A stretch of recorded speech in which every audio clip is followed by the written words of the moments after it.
Pessoal, tudo bem? Bom retorno para nós, né? Estávamos conversando sobre ligações químicas antes da nossa parada e agora vamos retornar com esse primeiro encontro assíncrono, falando um pouquinho sobre ligações iônicas, tá? Então hoje é nosso primeiro encontro.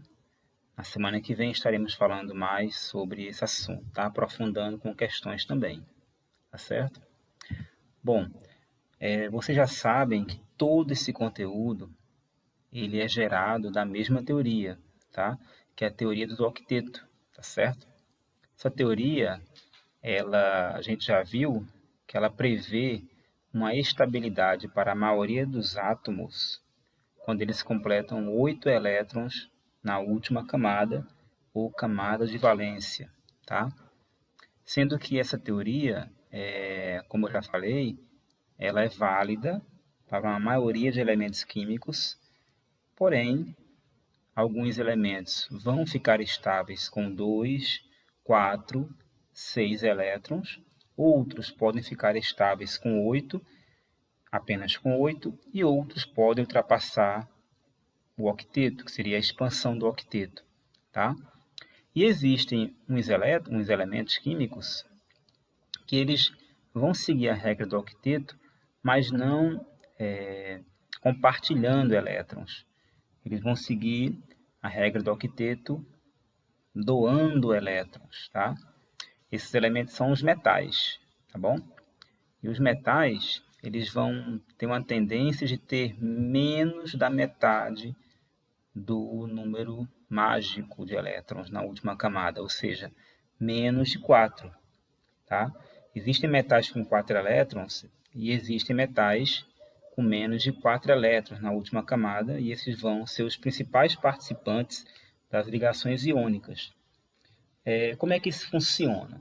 É bem simples.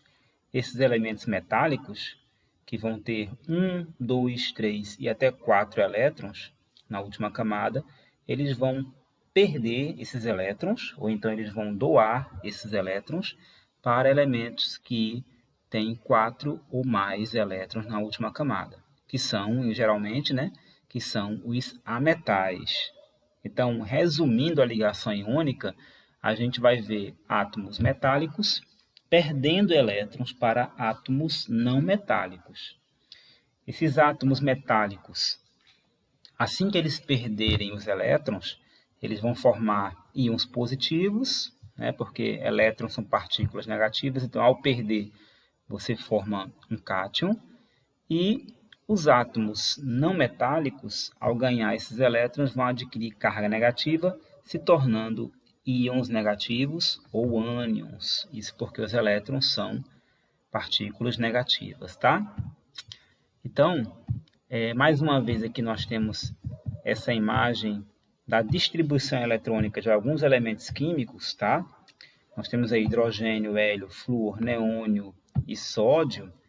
E você perceba que o hidrogênio tem um elétron na última camada, mas ele não é um metal. Então ele vai ficar estável com 2, fazendo ligação química covalente, tá? O hélio é estável com 2. O flúor, ele vai ter 7 na última camada, vai ganhar elétron para isso. O neônio é estável com 8 na última camada. E o sódio, ele é instável com 1 elétron na última camada. O sódio é um exemplo de um metal. Então, o sódio, para ficar estável, vai perder esse último elétron aqui do subnível 3s1, porque a sua penúltima camada vai ficar parecida com a do neônio. Então, o sódio vai perder esse elétron 3s1 para tentar imitar a configuração eletrônica do neônio, tá? Essa é a sacada da ligação iônica. Se a gente pudesse resumir as ligações iônicas no mapinha mental, a gente pode dizer então que os átomos com baixa eletronegatividade, que geralmente são os metais, vão se ligar aos átomos com alta eletronegatividade, que geralmente são os ametais ou não metais, tá? Esses átomos metálicos formarão íons positivos, os átomos ametálicos formarão íons negativos, então cátions e ânions.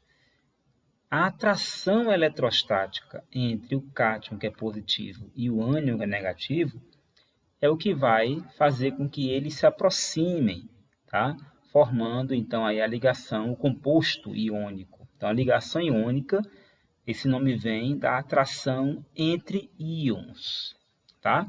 Então, esses átomos vão se aproximar, um vai perder elétron para o outro, e depois eles vão se aproximar por atração eletrostática de cargas opostas, tá?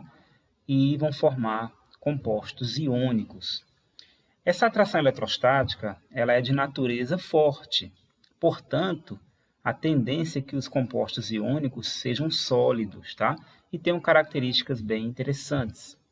Por exemplo, os compostos iônicos eles vão ser sólidos na temperatura, vamos dizer assim, ambiente, né? Nas condições ambiente.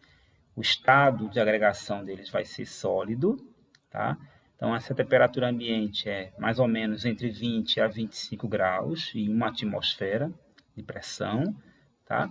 Eles vão ter altas temperaturas de fusão e de ebulição, tá? Então, vai ser necessário você fornecer muita energia para poder você vencer essa atração eletrostática para poder esses compostos, por exemplo, saírem do estado sólido para o estado líquido e, consequentemente, do estado líquido para o estado de vapor, tá? Então, as temperaturas de fusão e de ebulição são bastante altas por conta dessa forte atração eletrostática, tá? E esses compostos, olha só, quando esse composto for sólido, eles não vão conduzir corrente elétrica. Haja vista que no estado sólido, o cátion e o ânion, por estarem fortemente ligados, eles vão formar substâncias com retículo cristalino ou com, a gente pode dizer, uma estrutura cristalina muito definida, tá? Então, eles não vão conduzir a corrente elétrica porque a gente vai ter uma proximidade muito grande dessas cargas elétricas com sinais opostos, então eles não vão conduzir nenhuma corrente, tá? Entretanto, os compostos iônicos, eles são, em sua grande maioria, eles são solúveis em água, tá? São solúveis em água. Por quê? Porque a água, a gente já sabe, é uma substância polar. A água tem um polo positivo, que são os átomos de hidrogênio, e tem polo negativo, que é o átomo de oxigênio. Então, se você colocar uma substância iônica sólida na água, existe uma grande tendência dela se dissolver na água. O fenômeno da dissolução, ele acarreta na quebra da estrutura cristalina do composto iônico. E isso faz com que os cátions e ânions fiquem livres na solução formada. Então, isso vai fazer com que haja a condutividade, ali vai aparecer, vai surgir. Então, ali a gente vai ter agora uma possibilidade de condução de corrente elétrica, tá? Então, soluções aquosas formadas por compostos iônicos são boas condutoras, via de regra, tá? Ou seja, em sua grande maioria, tá certo? Então, quando a gente tem, por exemplo, a formação de um composto iônico, né, a gente está falando aqui, por exemplo, um composto iônico formado aqui entre sódio e cloro, tá? Que é o cloreto de sódio, um dos compostos iônicos mais conhecidos, talvez o mais conhecido de todos, né? É um clássico, como a gente pode dizer. Então, como é que se forma o cloreto de sódio? Tá? O cloreto de sódio, então, ele tem essa configuração eletrônica, tá?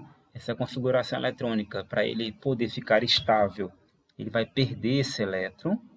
Quando ele perde esse elétron, ele vai formar um cátion, aqui, Na+, sódio+, e vamos dizer que o átomo que vai receber esse elétron é o átomo de cloro. O átomo de cloro tem 7 elétrons de valência, tá? Você vê aqui, ó, 2 mais 5, 7. Para ficar estável, o átomo de cloro vai receber esse elétron do sódio, tá? E vai passar a ter uma carga negativa, vai passar a ser um ânion. Então, nós temos um cátion e um ânion, cátion, sódio, e esse ânion, olha só que interessante, nomenclatura. A gente vai aprender agora também que na nomenclatura dos ânions, por exemplo, os ânions dos halogênios, tá, pessoal? Quem são os halogênios? Flúor, cloro, bromo, iodo, astato. Esses ânions, eles vão receber uma terminação eto. Então, agora, cloro, você vai chamar cloreto, tá? Quando ele forma um ânion. Então, o cátion sódio e o ânion cloreto, eles agora vão ter cargas opostas e vão se atrair para formar essa substância, tá? Essa substância chamada cloreto de sódio. Isso por quê? Porque o sódio perdeu um elétron, tem carga positiva, e o cloreto, que tinha 7 elétrons, recebeu mais um, estando agora com 8. Ó, perceba que aqui tem 8 bolinhas dessas, são 8 elétrons, configurando aqui uma carga negativa, porque ele recebeu 1. Na sua configuração normal, o cloro tem 7 elétrons, aqui ele tem 8 porque recebeu 1 do sódio, tá? Ao formar a substância cloreto de sódio, uma coisa interessante é que a substância ela não é formada apenas por um cátion e um ânion, tá? Vários cátions e vários ânions de tanto respectivamente, né, de sódio e de cloreto, vão se ligando, formando uma estrutura muito organizada, tá? Com uma geometria cúbica, como essa aqui, tá certo? Aqui vocês estão vendo como é que esses átomos vão se arranjando. Os átomos de cloro, que no caso aqui na forma de ânion são cloreto, eles são muito maiores em tamanho do que os átomos de sódio, tá? Por que que o cloro na forma de cloreto vai ser muito maior do que o sódio em termos de raio? Porque ele vai ter 3 camadas completas com elétrons, né? E o sódio vai deixar de ter essa camada aqui com elétron, então ele vai reduzir o seu tamanho, tá? Ele vai ter um elétron a menos, então os prótons vão puxar com mais intensidade. Então ele vai ter um tamanho bem menor em relação ao cloreto. Então, essas esferas, né, aqui representada por essas esferas, o sódio menor e o cloreto maior, vão se organizar de maneira empilhada, bem bonitinha, formando aí uma geometria cúbica, tá?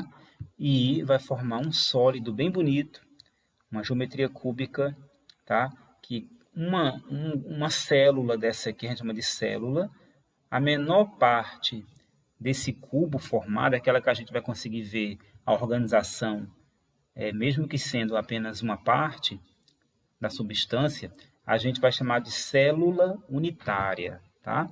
Esse aqui é uma célula unitária. Então, as substâncias iônicas, aqui ele está ressaltando, elas vão ter altos pontos de fusão, ou seja, temperaturas muito altas para passar do ponto do estado sólido para o líquido e também do líquido para o vapor.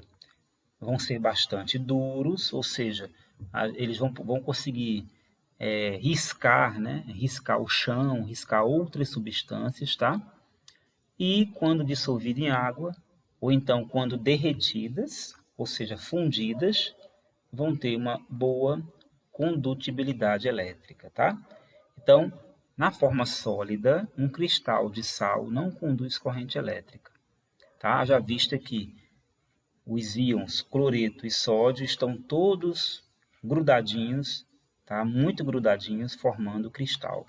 Mas quando você dissolve em água ou derrete, você vai ter agora ali esses íons liberados para poder conduzir a corrente elétrica, tá? Muito interessante. Então, a ligação iônica, ela vamos dizer assim, é um caso muito interessante, tá? A gente saber quando ela acontece, e ela vai acontecer quando nós tivermos um metal, tá?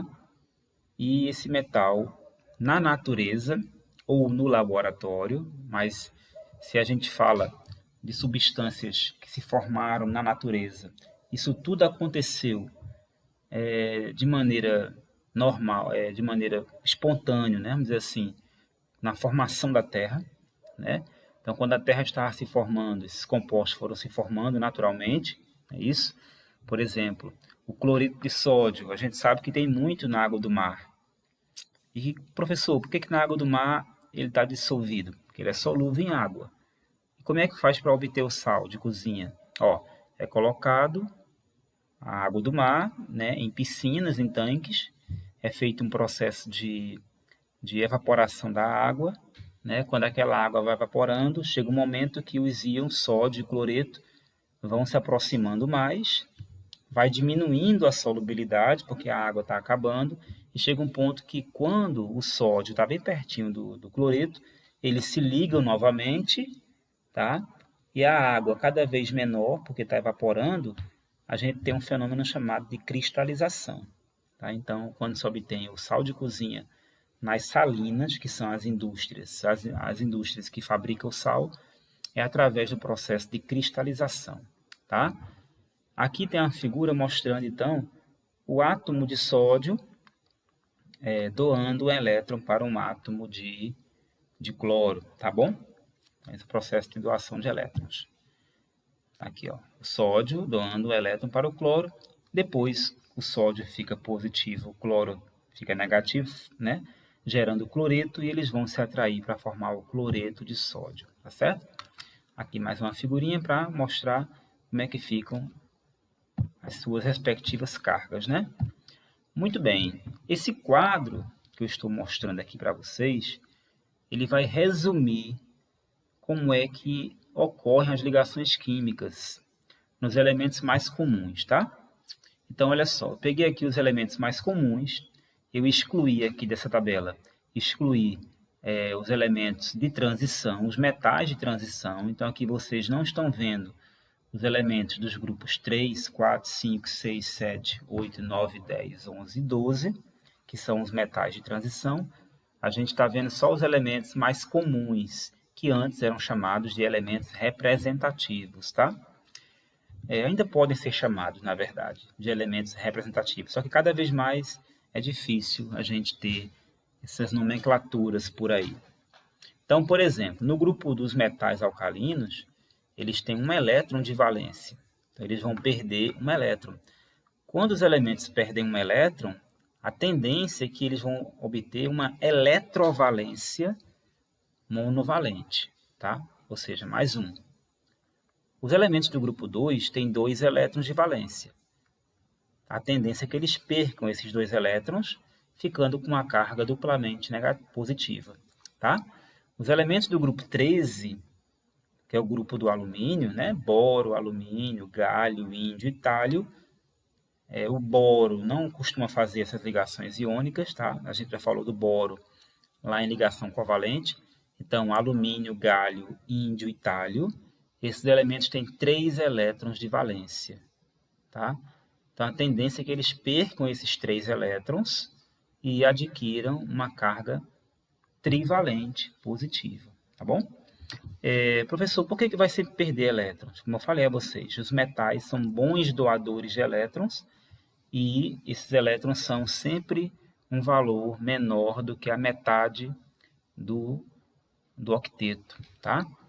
No grupo 14, olha que interessante, o grupo 14 é o grupo do carbono. E a gente viu lá em tabela periódica que o grupo do carbono tem 2 metais, que são estã e chumbo. Então, todo mundo no grupo do carbono tem 4 elétrons, tá? Mas, o que acontece? Como o estã e o chumbo são metais, eles vão perder esses 4 elétrons. Então, vão formar uma carga mais 4, tá? Aí os elementos que vão ter agora mais de 4 elétrons na última camada, a partir do grupo 15, né, o grupo do nitrogênio. Aqui tem 5 elétrons de valência. Então, quem tem 5 elétrons é mais do que a metade de 8, vai ganhar 3. Ganhando 3, adquire uma carga menos 3 negativa. Quem tem 6 elétrons vai ganhar 2. Quem ganha 2 vai adquirir uma carga menos 2 negativa, tá? Bivalente. Quem tem 7 elétrons de valência, que são os elementos halogênios, né, do grupo do flúor, quem tem 7 elétrons ganha 1 elétron, vai adquirir uma carga negativa e monovalente, só que negativamente, tá? Aqui embaixo um exemplo. Aqui um exemplo da formação do fluoreto de cálcio. Então, o fluoreto de cálcio é um composto iônico formado entre o ânion fluoreto e o cálcio. E agora vamos lá. Quando você distribui o cálcio vai terminar em 4S2. Quando você distribui o flúor, ele vai terminar em 2s2, 2p5. Veja que cálcio termina com 2 elétrons, e cálcio é um metal. Flúor termina com 7 elétrons, e o flúor é um ametal. Perceba que o flúor precisa de um elétron para ficar com a segunda camada completa. E perceba que o cálcio precisa perder 2 elétrons para ficar com a terceira camada completa. Tá? Então, esses 2 elétrons aqui, na verdade, atrapalham o cálcio. Ok? Só que o flúor só quer receber um elétron e o cálcio tem que perder os 2. Nesses casos, a própria natureza se encarrega disso. De que maneira? A própria natureza vai encaminhar para próximo do cálcio 2 átomos de flúor. Tá? Então, o cálcio tem que perder 2 elétrons, ele vai enviar um elétron para um átomo de flúor e o outro elétron para o outro átomo de flúor. Tá? Então, cada átomo de flúor desse fica com a carga -1 e o cálcio ficará com a carga mais 2. Tá certo? Aí, como os 2 átomos de flúor são -1, se eu fizer a soma -1 mais -1 dá -2, né? E essa carga -2 consegue neutralizar a carga mais 2 do cálcio. É assim que é formado o composto fluoreto de cálcio. Então, se você pegar 2 átomos de flúor e juntar com um átomo de cálcio, você vai ter a fórmula CaF2. Existe uma regrinha que é assim, ó, também que pode ser utilizada. Você pode pegar a carga desse elemento aqui, que é o cátion, cálcio, e usá-la como índice do ânion, que é o flúor. A carga do flúor é -1. Você pode pegar a carga do flúor e usar como índice do cálcio. Então, qual é a carga de cada flúor? Né? -1. Então, -1 vai vir para cá e a carga do cálcio vai vir para cá. Fica CaF2. Eu não gosto muito dessa forma de fazer. Tá? Eu prefiro que você aprenda analisando quantos átomos de flúor tem na fórmula. Olha aqui, é muito fácil. Ó. Se tem 2 átomos de flúor, vai ficar F2. Tá? Se tem um átomo de cálcio, então apenas um átomo de cálcio, CaF2. Uma curiosidade com relação ao índice. Quando tiver apenas um átomo, não é obrigado colocar o índice 1. Não é obrigado. E se colocar, fica esquisito também, tá? Nomenclatura. A nomenclatura dos compostos iônicos, primeiro a gente fala o nome do ânion. Então, ó, fluoreto. E depois o nome do cálcio, que é o cátion, de cálcio, tá? Fluoreto de cálcio. Ok? Então, essa é a estrutura de uma célula unitária, tá bom? Então, um cubinho desse aqui, a gente vai chamar de célula unitária. Nessa estrutura aqui, a gente está vendo como estão organizados os átomos de sódio e os átomos de cloro, tá? Depois a gente vai mergulhar mais profundamente nessas estruturas cúbicas, tá? A maioria são cúbicas, compostos iônicos formam estruturas cúbicas, e já já a gente vai mergulhar com mais profundidade, com mais detalhes nesse tipo de estrutura, tá bom? Já já a gente vai mergulhar nisso aí. Estamos aqui a falar um pouquinho sobre a configuração, a ligação iônica no que concerne a sua geometria, né? Eu falava que a força da atração eletrostática dos átomos, que se transformam em íons, né, é muito forte. E essa força de grande intensidade faz com que os compostos iônicos se condensem em estruturas cúbicas, em sua maioria, tá? Com bastante solidez e uma geometria muito definida. Essa geometria ela tende a ser cúbica. Tá? E essa tendência cúbica é por conta da sua simetria, tá? E organização. Da simetria cúbica, a gente tem umas derivações de 14 redes, chamadas redes de Bravais. Tá bom? A configuração mais primitiva é o cubo simples. Tá bom? Então, nós temos o cubo simples, onde vamos ter átomos apenas nos vértices. Tá? Nós temos o cubo de corpo centrado, onde vamos ter 8 átomos nos vértices e um átomo no centro do cubo. Temos o cubo de faces centradas, onde temos átomos nos vértices e um átomo em cada face desse cubo, tá? Temos um sistema tetragonal simples, tetragonal de corpo centrado.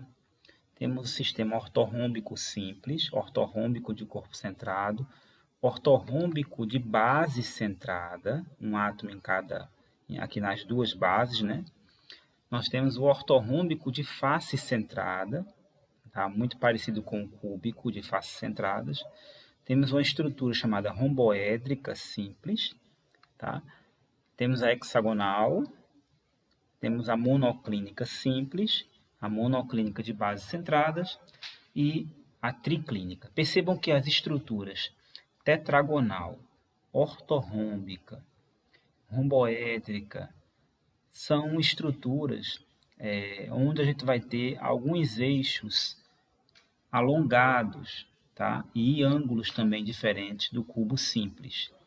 Então, as estruturas que são derivadas do cubo, elas são originadas de um alongamento de um dos três eixos, né? A, B ou C, e alguns também, além do alongamento de um dos eixos, também ocorre a distorção de ângulos, tá? Então, no cubo nós temos os eixos A, B e C sendo iguais e os ângulos de 90 graus, e a partir dessas outras estruturas, a gente vai tendo distorções nos eixos e ou nos ângulos, tá? As estruturas mais importantes que a gente precisa ter em mente para, como é que eu posso dizer, se submeter a resolver questões de ligações iônicas é o cubo simples, tá? O cúbico de corpo centrado, o cúbico de faces centradas, tá? São as mais importantes. Percebam que no cubo de corpo centrado, esse átomo aqui ele está no centro do cubo. Esse átomo aqui ele não é compartilhado com nenhum outro cubo que esteja, por exemplo, vizinho desse, tá?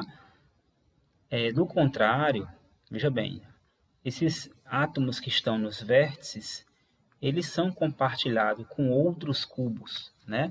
Nunca a gente vai ter um cubo sozinho, né? Vão ser vários cubinhos para formar, por exemplo, um cristal. Então, os átomos dos vértices, como são 8 vértices, esses átomos aí eles vão estar sendo compartilhados com outros 7 cubos. Ou seja, um átomo ele vai estar entre 8 cubos. Ou seja, cada átomo no vértice ele vai ter, para aquele cubo que eu estou falando, 1/8 de contribuição. Tá certo, pessoal? Já as faces, quando a gente tem átomo nas faces, a gente sabe que um cubo ele tem 6 faces, né? Beleza, se eu juntar aqui se eu tiver aqui um outro cubo aqui ao lado desse, um outro cubo por trás, um outro cubo aqui na frente, um outro cubo embaixo, um outro cubo na outra face, eu vou ter 6 cubos, né?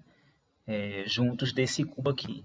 Então, se houver um átomo cara a cara com esse cubo, se tiver um átomo aqui cara a cara com esse aqui, esse átomo ele vai estar sendo então distribuído para 2 cubos. Então a gente diz que um átomo que está numa face, ele vale para aquele cubo meio. Ele vale 1/2, porque ele vai estar sendo dividido com outro cubo, tá? Então, quando a gente for analisar estruturas com número de células unitárias maior do que 1, a gente precisa saber desse detalhe, tá? Isso é importante. Muito bem. Uma coisa muito importante que também a gente precisa saber sobre ligações iônicas é a questão, né, que nunca existe apenas um cubinho, né? Então, a gente tem que pensar sempre num conjunto maior, pensar sempre em mol, tá? E também pensar, já que estamos falando em mol, pensar no tipo de interação que esses inúmeros cubos ou essas inúmeras células unitárias apresentam quando estão umas próximas das outras, tá? Essas interações, em termos de ligações iônicas, por exemplo, vários cubos ligados uns aos outros, os átomos que estão formando aquelas estruturas, eles formam interações que a gente chama lá na ligação covalente de interações intermoleculares, tá? Essas interações intermoleculares vão dar origem a forças intermoleculares. Em se tratando de compostos iônicos, a gente não pode dizer que uma estrutura dessa é uma molécula, tá bom? Então não é uma molécula, a gente chama de íon-fórmula, tá? Não pode ser de fato uma molécula. Por quê? Porque uma molécula a gente vai ter uma fórmula unitária, vamos dizer assim, uma fórmula definida, tá? Já numa estrutura iônica, a gente vai ter aquela fórmula sendo repetida várias vezes dentro de uma estrutura definida. Por exemplo, dentro de um cubo, a gente vai ter vários átomos daqueles elementos. Por exemplo, o NaCl, para formar um cubo desse, eu vou ter uma repetição de vários átomos de sódio e de cloro, tá? Na verdade, a gente chama isso, né, de um reconhecimento de estrutura, né? É importante o aluno ter esse reconhecimento de estrutura espacial, tá certo? Então, mais a gente vai chamar de forças intermoleculares, como uma força do hábito, tá, pessoal? Mas, na verdade, não são moléculas, tá? Quando a gente fala de ligação iônica, isso aqui não são moléculas.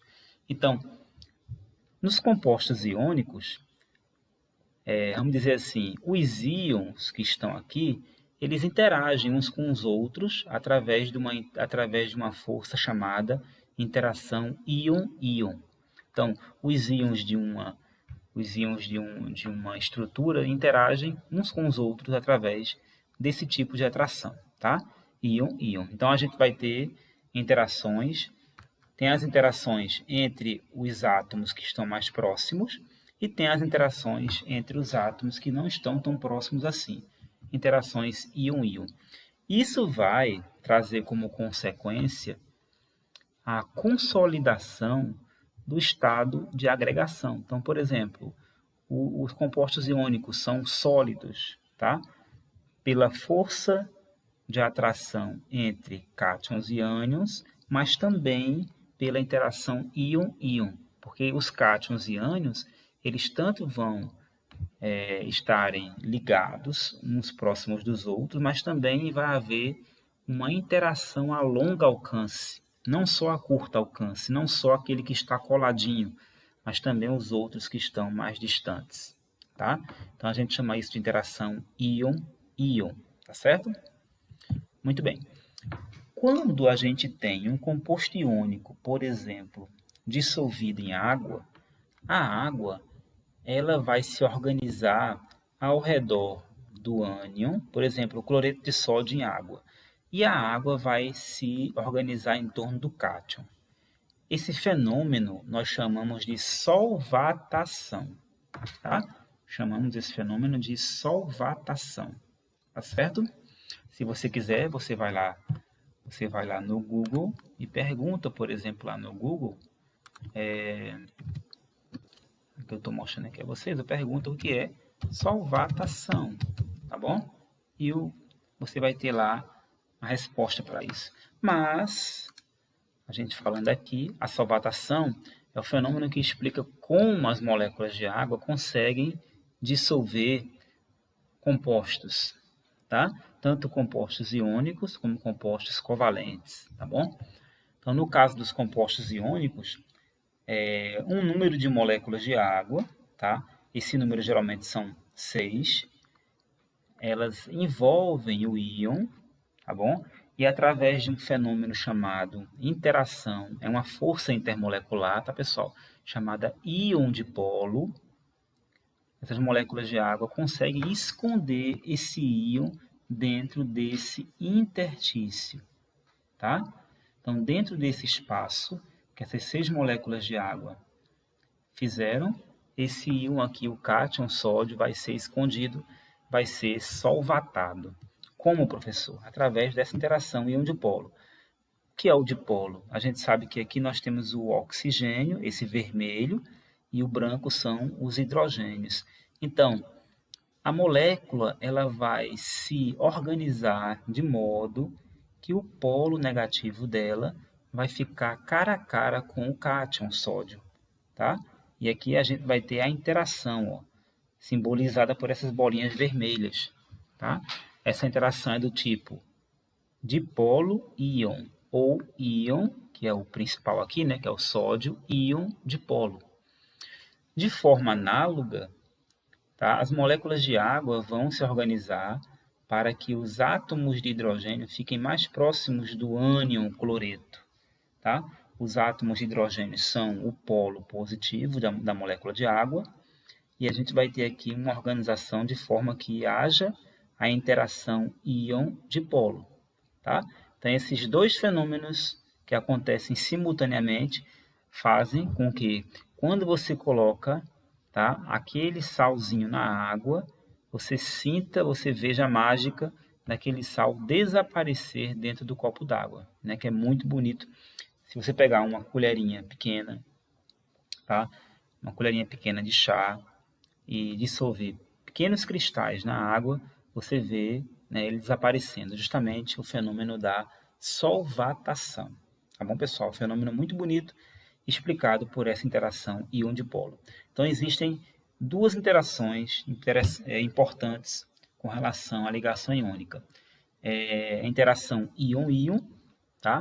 Que incrementa, né, vamos dizer assim, as forças de atração eletrostáticas, tá? Essa interação íon-íon, por exemplo, mexendo no estado sólido, né, na consolidação do estado sólido, por exemplo, dos compostos iônicos, e em líquidos a gente vai ter uma interação íon-dipolo, tá? Porque moléculas polares vão ter polos e isso vai ter uma boa, vamos dizer assim, uma boa conversa com os compostos iônicos que também são polares, logicamente, tá certo? É muito importante saber disso. Então, a gente pode dizer que existem também outros tipos de atração, tá? Existe um outro tipo de atração, vamos dizer assim, a gente vai ter aqui um íon e aqui um dipolo permanente, tá? A molécula de água, ela é uma molécula formada, né? Ela vai ter um dipolo aqui, não é isso? A gente sabe que essa molécula de água, esse dipolo aqui dela, quando ela interage com, por exemplo, com elementos mais eletronegativos, a gente vai ter as forças, né, ali muito mais fortes, que são as ligações de hidrogênio. Entre as moléculas de água, a força que une as moléculas de água são as ligações de hidrogênio, tá? Então, a molécula de água ela vai apresentar essa força intermolecular. Imaginemos que isso aqui não seja uma molécula de água, que seja um outro tipo de substância que tenha uma ligação covalente polar, tá? Então, a gente chama isso aqui de um dipolo permanente. O que é esse dipolo permanente? A gente vai ter uma diferença de eletronegatividade tal entre esses dois átomos, e essa diferença vai sempre permitir que o ânion esteja com a maior densidade eletrônica do que o cátion, tá? Vai permitir que haja sempre uma concentração de elétrons em uma região da molécula, tá bom? Por exemplo, a molécula aqui pode ser HCl, né? Que a gente conhece, por exemplo, né? Pode ser qualquer molécula que tenha dois átomos diferentes, mas que a diferença de eletronegatividade seja um pouco considerável, né? Moléculas com a concentração de elétrons em um certo átomo. Então, a gente vai ter aqui uma atração íon-dipolo também, só que aqui é um dipolo permanente, tá? Substâncias apolares, aqui nós temos uma substância apolar, ó. Isso aqui é uma cara de uma nuvem, né? Aqui são dois átomos também, só que aqui formou-se uma nuvem homogênea. A nuvem de elétrons é homogênea. Quando a nuvem de elétrons é homogênea, quer dizer que os elétrons estão igualmente distribuídos por toda a molécula. Entretanto, em algum momento da vida dessa molécula apolar, que é essa aqui, ó, tem uma ligação apolar, pode haver um momento que os elétrons estão mais de um lado do que do outro, tá? Isso se chama dipolo induzido. Esse dipolo induzido, ele também pode ser formado se eu coloco um íon, um certo íon aqui. Por exemplo, se eu coloquei um cátion em contato com essa substância polar, esse cátion vai induzir que os elétrons dessa molécula fiquem desse lado, jogando para o outro lado a parte que ficou sem os elétrons, né? Então, haja uma concentração de elétrons desse lado. Isso é um dipolo que foi criado induzidamente por esse cátion, tá? Então, pode acontecer resumindo aqui, né? Pode acontecer uma interação entre um composto iônico e uma molécula apolar através de um dipolo induzido, tá? E aqui já é um dipolo permanente, tá bom? A diferença de eletronegatividade aqui existe e aqui não existe diferença de eletronegatividade, tá certo, pessoal?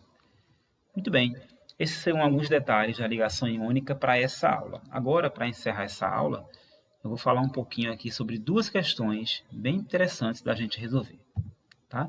Primeira questão caiu no vestibular da Universidade Federal do Rio de Janeiro, tá? Uma questão que fala de uma música, tá bom? De Gilberto Gil. Então essa música fala assim, ó: quanta fragmento infinitésimo, quase apenas mental, quanto granulado no mel, quantum ondulado do sal. Mel de urânio, sal de rádio, qualquer coisa quase ideal. Muito bem. Bonita, né, essa letra? Essa é uma música de Gilberto Gil. Com base na tabela periódica, escreva a fórmula do sal formado pelo halogênio mais eletronegativo e o metal alcalino terroso, citado por Gilberto Gil na letra de quanta, indicando o tipo de ligação química do sal formado. Bom, olha só, vou tirar aqui para mostrar a vocês o comando da questão. A questão quer a fórmula do sal formado pelo halogênio mais eletronegativo. Então eu vou grifar aqui, esse é um comando da questão, tá? Então aqui eu vou colocar de vermelho e o metal alcalino terroso, citado por Gilberto Gil, tá certo? Então a fórmula desse sal formado. Muito bem. O metal alcalino terroso, pessoal, que ele fala aqui, é o rádio, tá? Então, o rádio, ele está lá no grupo 2, tá bom? Elemento rádio. Então, a gente vai fazer aqui uma ligação entre o rádio e o elemento aqui, halogênio mais eletronegativo, com certeza é o flúor, tá? Com certeza é o flúor. Então, vamos ligar o flúor, tá? E o rádio Ra, ok? Fazendo a ligação entre o flúor e o rádio. Olha só, quando você consulta a tabela periódica, você vai descobrir que o rádio, como ele é do grupo 2, ele vai ter 2 elétrons de valência. Tá, galera? Então, o rádio ele vai ter 2 elétrons de valência. Se a gente for colocar alguma imagem para ajudar a ser nossos elétrons, que imagens poderíamos colocar aqui, nesse conjunto aqui? Bom, aqui está mais difícil, né, escolher imagens. A gente poderia escolher bolinhas, né?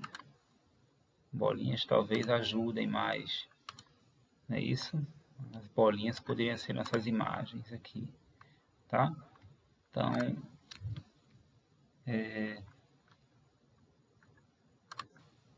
o rádio. Vamos lá, vou crescer aqui essa imagem, acho que é mais fácil fazer assim. Então o rádio,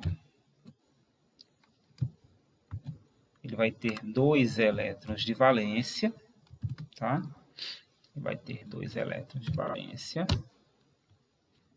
Ctrl C. E aqui eu vou colar especial como imagem. Tá aqui. Ó. Vou tirar. Então, ó. A gente vai ter aqui duas bolinhas. Não é isso que eu estou falando, tá? Vamos lá de novo. Ctrl C, Ctrl V. Pronto, ó. Um elétron. 2 elétrons para o rádio. Ok? E o flúor? O flúor vai ter 7, né? Se eu for colocar aqui 7, aí vai ser uma pancada de bolinhas, né? Vamos lá, ó. O flúor termina com 7 elétrons. Então, 3, 4, 5, 6. Olha só. O flúor tem 7 elétrons. Nós temos aqui, ó, 7 elétrons para o flúor, 2 para o rádio. O flúor só precisa de um elétron. Então, automaticamente, vai aparecer outro átomo de flúor desse aqui. Tá certo, pessoal? Então, outro átomo de flúor igual a esse aqui vai aparecer, tá? Aí eu posso usar, aqui como estamos no computador, né? Eu posso fazer simplesmente aqui assim, ó. Opa! Como estamos aqui no computador, eu posso fazer simplesmente isso aqui, ó. Posso dar um Ctrl X, trazer para cá, né? E aumentar, melhorou, tá vendo? Então agora eu estou com 2 átomos de flúor, tá? Aqui ficou uma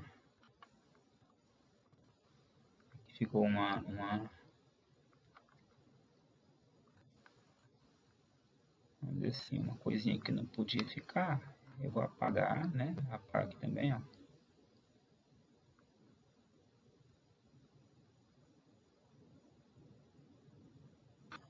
Aí.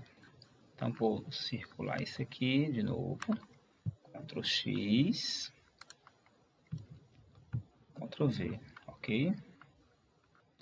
Então aqui, ó, 2 átomos de flúor. Então, o rádio ele vai dar um elétron para esse flúor e um elétron para esse flúor, ok, pessoal? Então a tendência que a gente vai ter, então, aqui a tendência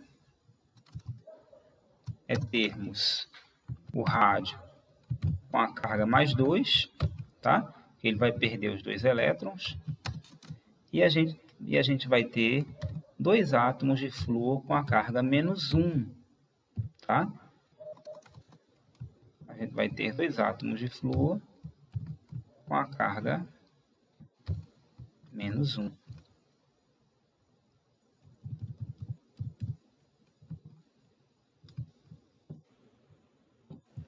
Ok? Muito bem, é isso que vai acontecer, tá? 2 átomos de flúor com carga menos 1, porque agora vão ter 8 elétrons, tem 7, mas vai ganhar um aqui 8, esse vai ganhar um aqui, ficar com 8. E aí, 2 átomos de flúor para um átomo de rádio. Essas cargas se cancelam. Se eu pegar essa carga, somar com essa, dá menos 2. E se somar com essa, vai dar 0, tá? Como são 2 átomos de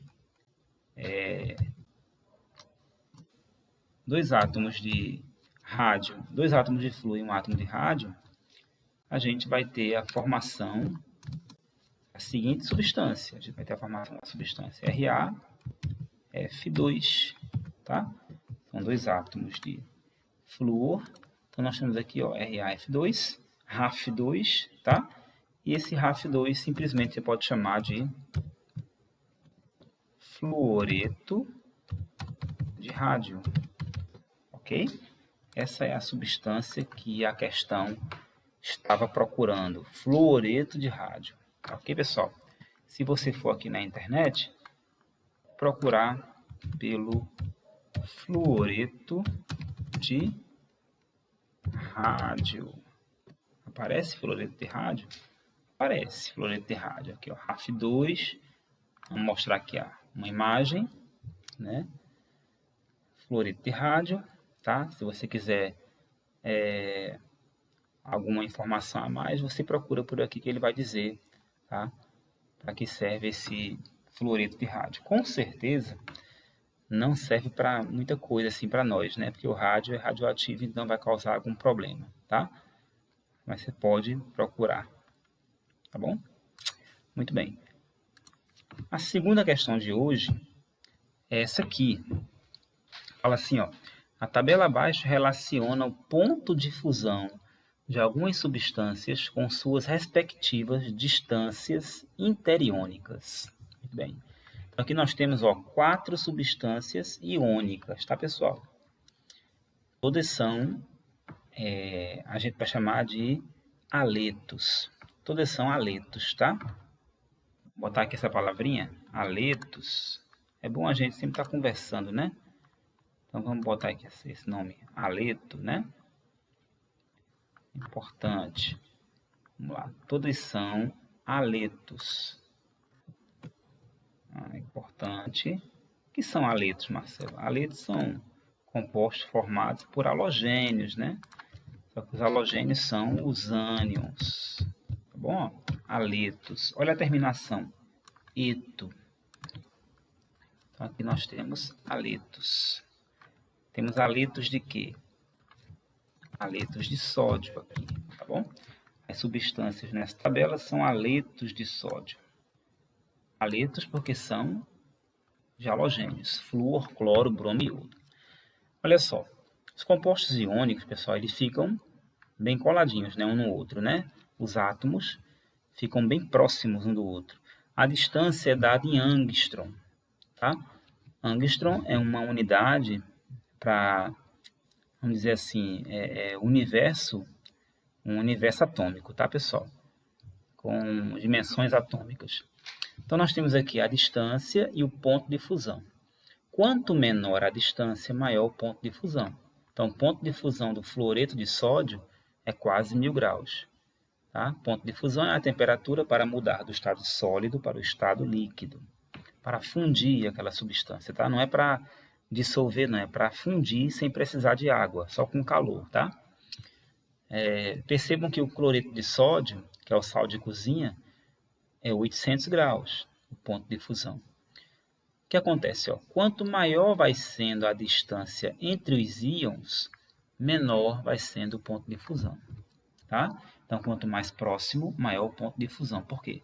Porque quanto mais próximo, mais será a intensidade da força de atração eletrostática. Maior será a intensidade da força de atração eletrostática. Então, quanto mais próximos os íons estiverem, maior é o ponto de fusão. Isso também quer dizer que essa ligação aqui é mais forte, tá?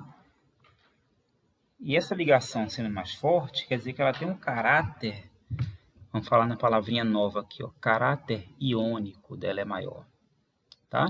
Então, o fluoreto de sódio, ele vai ter o maior caráter iônico, tá? Ou seja, o cátion vai ser bem mais cátion e o ânion vai ser bem mais ânion, ou seja, o elétron está bem longe do cátion e bem próximo do ânion. Então, a gente vai ter um cátion bem definido e um ânion bem definido, e isso faz com que a força de atração seja de natureza forte, tá? Quanto maior a distância fica, essa força diminui. Aí a gente vai ter uma diminuição do caráter iônico. Quanto maior a diminuição do caráter iônico, aí a gente vai ter um aumento do caráter covalente. Olha o que a gente está aprendendo hoje aqui na aula. Então, falei aqui dos aletos, né? E estou falando agora de uma coisa muito importante,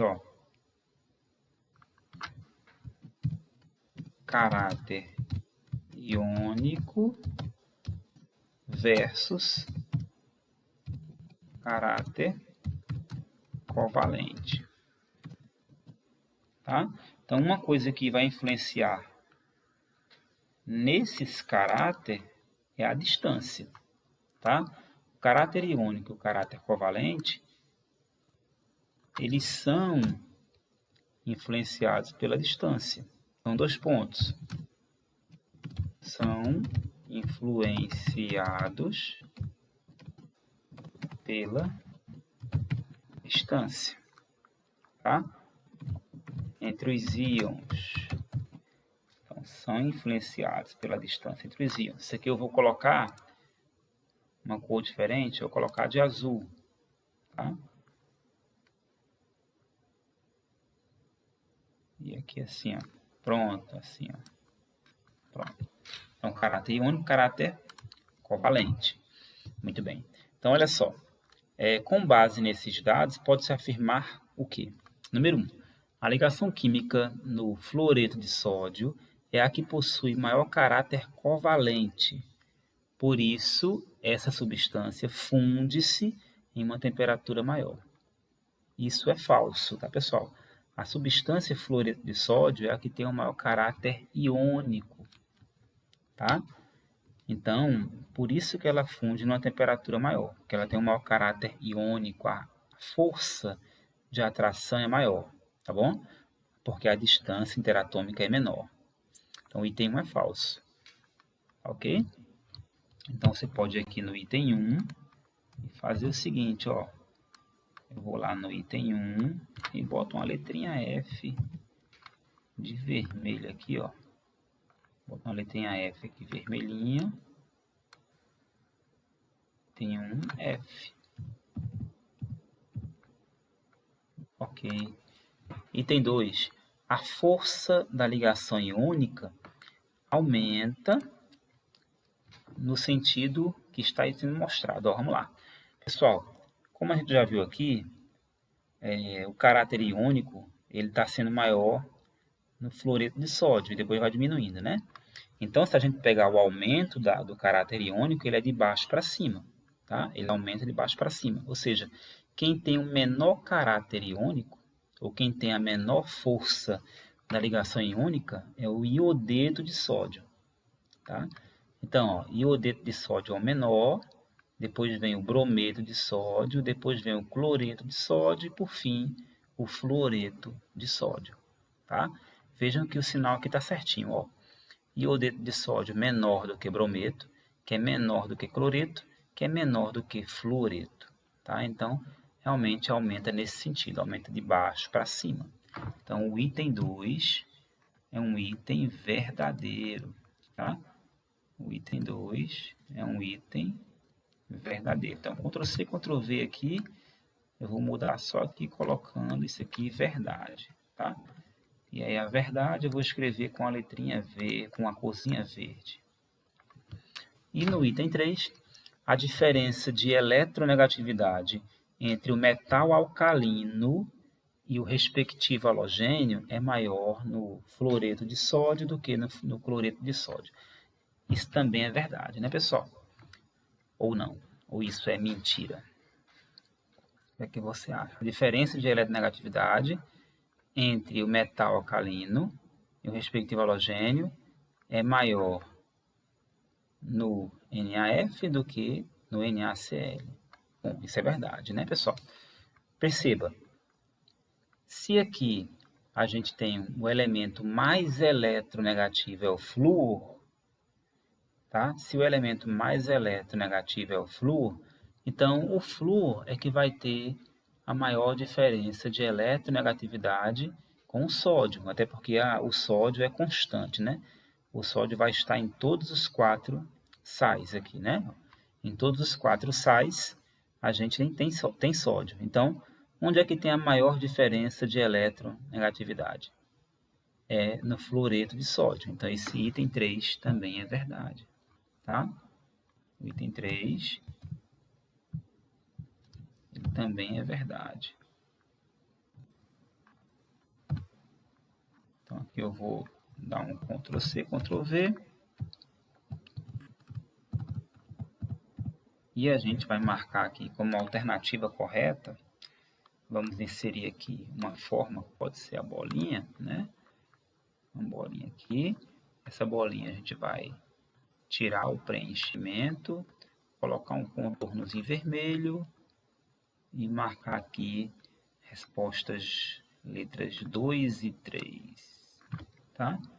Então, aqui seria a letra C. Então, verdade, letras número 2 e número 3, quer dizer.